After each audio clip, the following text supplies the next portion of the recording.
Hello there, right here we have a brand new snapshot for the 1.16 Nether update. This is version 20W18A, and with it comes some really big changes to Redstone, as well as a lot of bug fixes, as well as some that really changed the way that we played the game. Hey guys, we recently reached 100,000 subscribers. I'd like to thank you guys, and there's still time for you to subscribe if you haven't already. Don't forget guys, after the stream, we are doing a snapshot testing with the viewers. You guys can hop onto this world with us as we check out all the new changes. You can find my Twitch link down below. Don't forget to share these new Redstone changes with your favorite Minecrafters so they can learn about how these changes are going to affect their Redstone builds. Now let's get into all the new changes of 18A.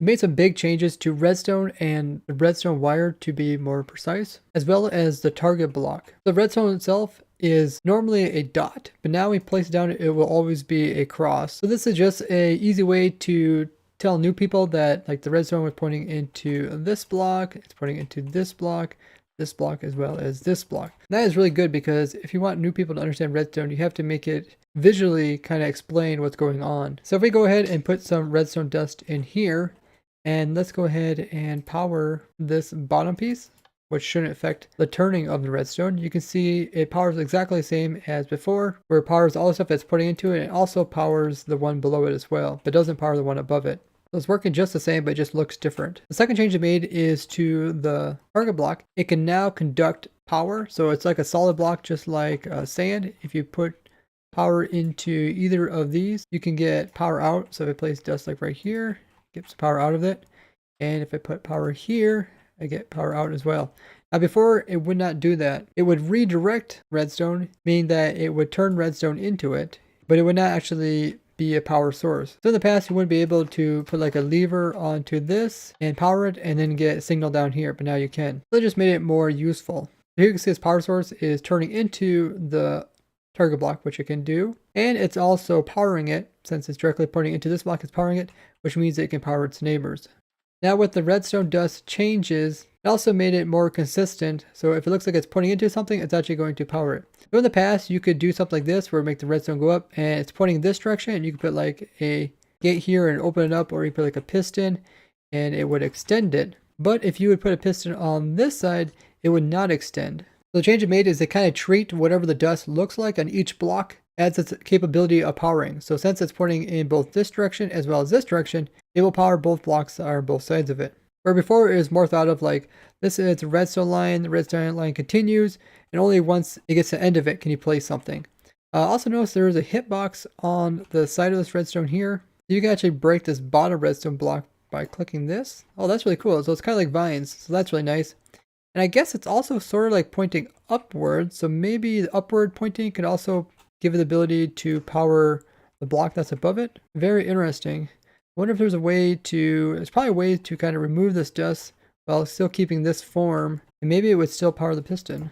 So here's a circumstance where there is no visual wire going up the side, and it's still able to power a piston. Another example they have is this, where you have a power source, which is going this direction, and then it's going up this piece of glass. And in the past, this was capable of powering this lantern here, because there was kind of a quirk where the redstone dust side was actually going forward as well as going up, even though it didn't look like it was going this direction. And they have now fixed that, so now it's more intuitive, so you can see definitely looks like it's going this way, and it's going this way, and it should not be powering that. Also makes it easier for people to understand redstone. Here's another example that they provided, which is power source coming from a comparator, so it's a very low power source. This piece is powered, this piece is not powered, but the power is trying to go this direction, and therefore this piece is pointing into this sand block. And since it's powering this block, it's able to power anything that is touching the sand block, so like there, here, as well as like this lantern. But since the power source that's actually pointing into this lantern has no power on it, it does not light it up. Now in the past, this would not power either of these, as this little turning would not affect it from still trying to power the block in front of it. So if I place anything here, you can see it's not powered. Some really cool changes that will affect stuff. Probably the biggest thing that will affect builders, especially people that are trying to do compact stuff, is this little change that they made here. Because people would make it like, okay, I could put something here, but now you have to be careful not to put anything over here.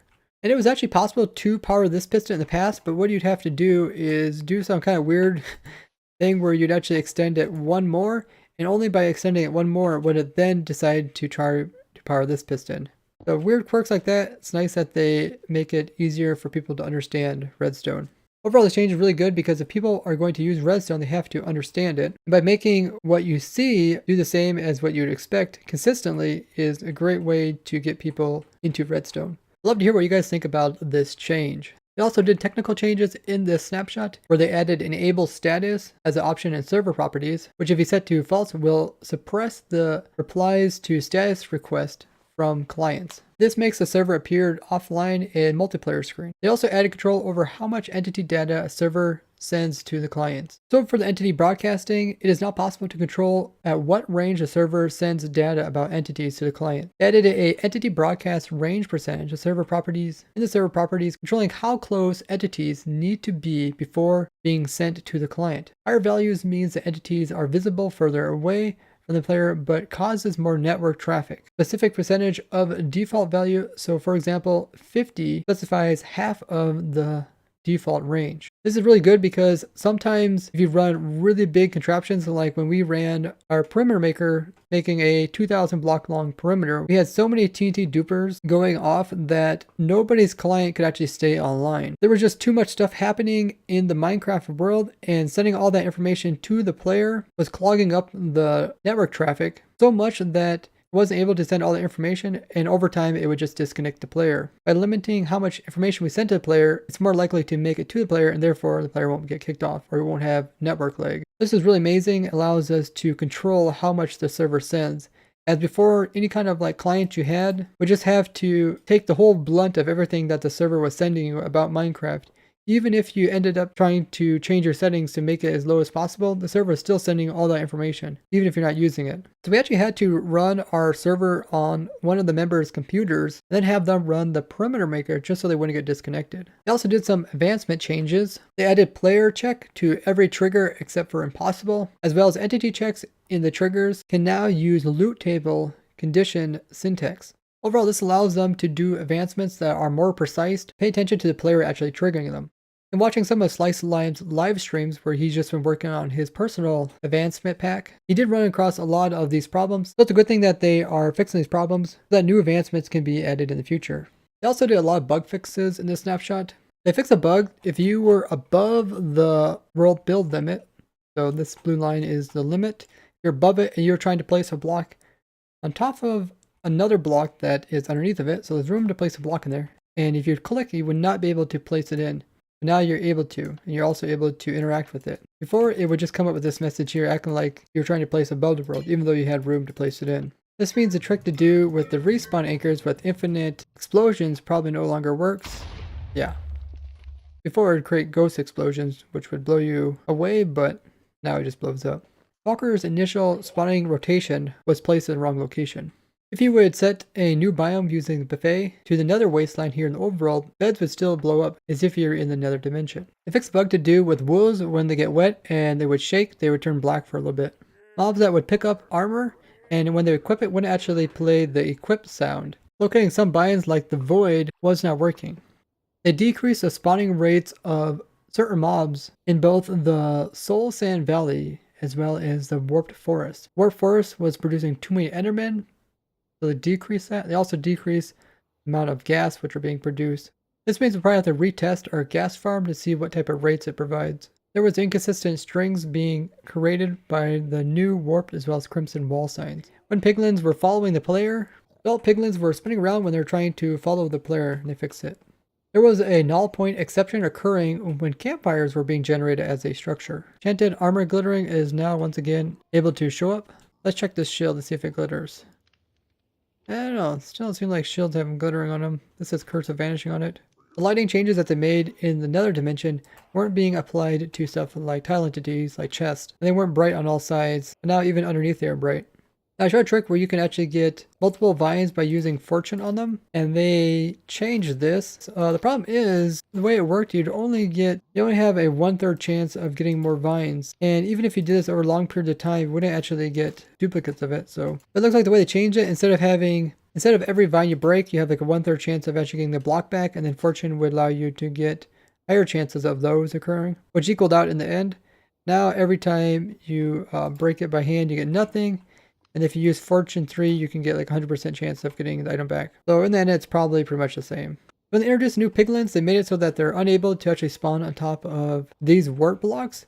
And this is because they didn't want them like spawning on top of trees, which would look kind of weird. The hoglins couldn't do it and piglins could do it, but zombified piglins could. So you could put these like inside of your gold farm and actually get only zombified piglins to spawn on it and none of the other guys. But they changed it. Now also zombified piglins will not spawn on top of this, so you have to use magma blocks. And I know you guys asked me like, why didn't I show you guys this as a option inside of my gold farm? And that is because I kind of had suspicion that they would change this, so it's best to just use magma blocks. They fixed a kind of old bug, which was a weird one. It's possible to actually get Bad Omen 6, which shouldn't be possible. It should only go up to 5, but it was possible, and a few of the guys during our snapshot testing actually got it. It wasn't anything impressive. It's not like you get a new whole wave or anything when you actually create a raid, but it was possible, and they have now fixed that. There was a crash occurring if you give different blocks tags they shouldn't have, like if you gave this a beehive tag and then tried to use a dispenser on it. They also made changes to striders, and it says that striders that stack 3 or higher are not intentional. Let's go ahead and give it a try. Before you could do like infinite stacking, which was pretty crazy. Let's go ahead and give it a test. Do we see anything higher than 2? So yeah, it looks like they changed it, which is really unfortunate. I thought it was really cool to have a rare mob that really has almost infinite different possibilities on how high they could stack. But yeah, just from spamming them up here, you can see we are not getting anything higher than 2 high. So now the rarest variation is just a baby pigman riding on top of a strider, left-handed enchanted sword. Pretty unfortunate, and a lot of people were excited to get very, very high stacked striders. They most likely still will need a strider farm in order to get the rarest variation, which also has a jack-o'-lantern head. It only comes on Halloween, so you need a pretty decent farm to get those. But the ones that are extremely tall won't be something you go after. When the striders did stack up 5 tall, it was possible to actually put a lead on the lowest one and put a saddle on the highest one and actually ride it. And what it would do is constantly pull the lower strider up towards the player, and it was actually infinite effect, so the player could actually fly straight up. And I have some footage of me actually flying very high up in survival using this. So I went AFK for quite a while, and I'm almost at 500,000 blocks above the world, which is just insane. And yeah, you don't take any damage or anything. I'm just sitting up here having the lead in my hand. The bottom one's still being hooked on to the lead, and I'm still riding the top one. I am curious what will happen if I log off, because typically we log off like a horse. The horse that you're riding also logs off with you. So I'm guessing the strider, at least underneath me, will be removed with me when I log off. This is single player, but let's go ahead and give it a try. And log back in. Nope. It looks like we're still hooked together. We're still going up. Okay. Cool. So I guess you can log off, at least in single player.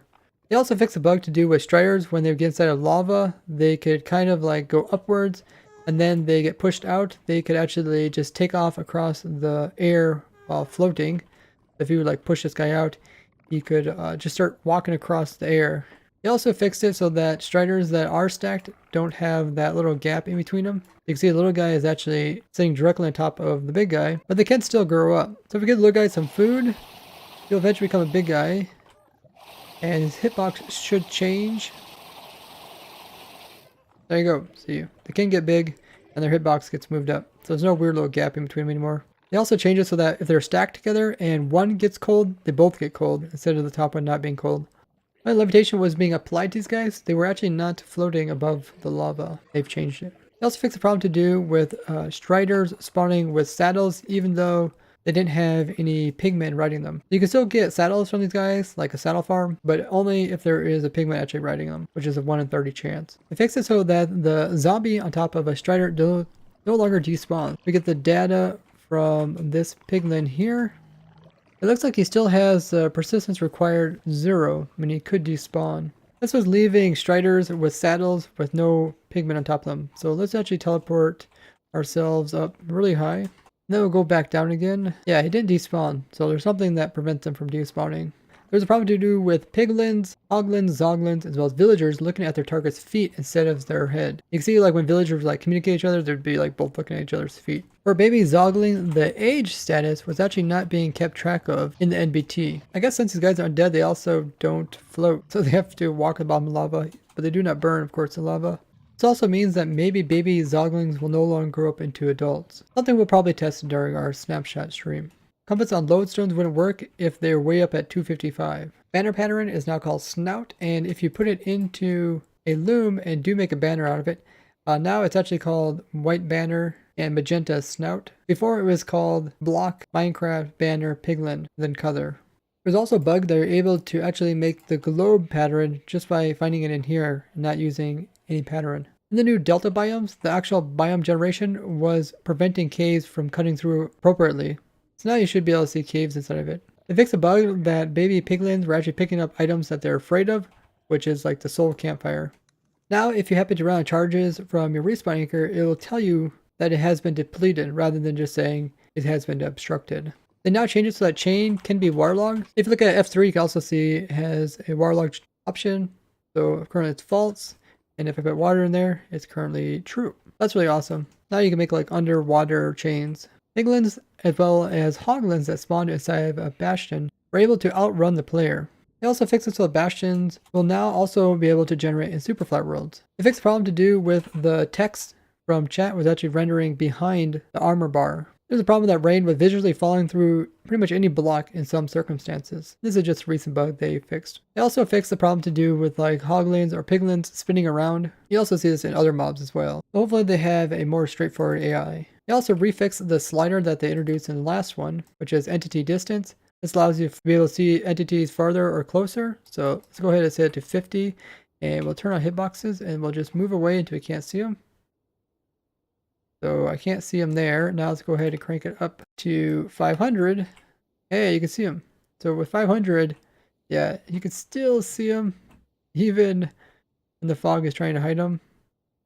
So now it works. So you should be able to change how far you can see entities. This would be very useful like in UHC, so you can see people from really far away, as well as doing testing. Maps are showing that some blocks in it look like they were stone, despite there not being that. With the new attributes, it's possible to set the max health of a mob to 0, which will allow it to do an infinite death loop. There was a problem that updating a world was not allowing the height map data to get converted. They also fixed a wide range of different text features as well as grammatical errors. All in all, a lot of changes, some pretty big ones like the redstone changes, the strider changes, as well as the biome changes with mob spawning. You can tell they're getting ever closer to doing the pre-releases, as the majority of it's been bug fixes, not as many features. And the devs have been asking if you guys have anything you want to add into Minecraft on Twitter, so make sure you guys follow me on Twitter.